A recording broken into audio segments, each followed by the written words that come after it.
When I see myself in pictures, um, usually there's a fair amount of critiquing, and then I have to critique the critique by saying that, okay, this is me. So take me as I am today. And some days it's easy to do that, and some days it's not. However, I think I take myself as I am better today than I did 30 years ago or 40 years ago. But actually, my favorite picture is one that my son took of me. He was in junior high, and I had enrolled him in a class, a week-long class through College on photography. And they were learning how to take photos and do their own developing. And he took one of me in the yard with his cat in black and white, developed it, and I loved that picture. And I thought I looked like me, one of the few times that I think any of us do. And I still, to this day, like it a lot. And then it's also very cool that it was taken by, a 12-year-old who did a good job. So.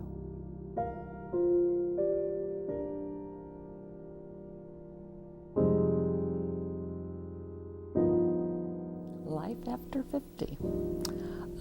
For me, it was a huge change in that my husband passed away unexpectedly when we were both 50. So something I was not counting on. So for me, it was a huge change. On the one hand, it's hard to live out the rest of your life with somebody you thought you would be with. On the other hand, it opened up a whole new world for me. And frequently, I think things I'm doing today with my shows, with dancing tango, with a lot of other things, with some travel, with taking some risks that I'm going to say most likely would not have done had I been still happily married to my husband. That would have been good too. It's just different. So for me, it was learning, all of a sudden having to learn to take responsibility for me, myself. I couldn't spread that out to anybody else, which was pretty scary. And then trying to regain confidence. I think sometimes it's taking a fear, which all fears in general are very rational to the one who has them, and frequently irrational to the one who doesn't. It doesn't make sense. Why are you afraid of that? Why are you afraid of cats or heights or whatever? Well, I don't really care why. It's just there.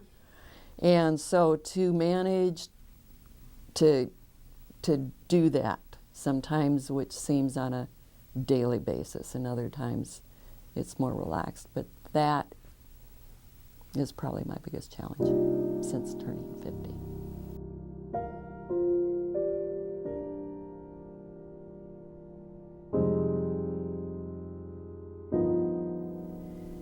To do some more travel, be a little more independent, to make a strong impact on my grandchildren as far as the role of women.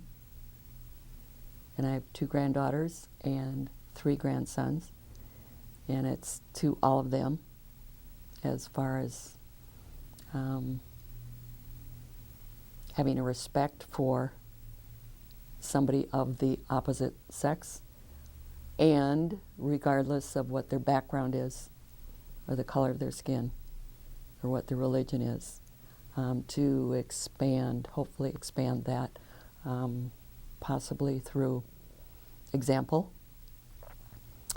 So I usually try to get them off guard a little bit, periodically, and so I am frequently the wacky grandma, and they're still relatively young, so but I do want to make an impression on them, which a grandma can do differently than a parent. So that's strong. And maybe the same thing with nieces and nephews of mine that are now in their 30s. That's probably my biggest goal. But it's also to have fun, stay in contact with me, stay in contact with my body and my sexuality and my mental ability to continue to try new things.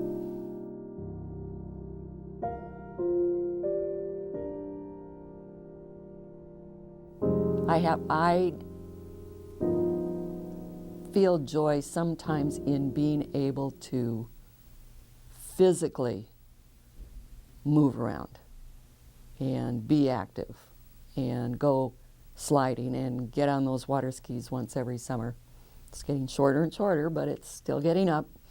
Not on two, so one goal might be to get back up on one ski. We'll see if that ever happens. But the joy is in actively engaging in today. Grateful for a good family. I'm grateful for, at this point, still having a rather opinionated personality. I thought I was a lot more flexible as I get older. I'm not quite as flexible as I used to be, but that's okay.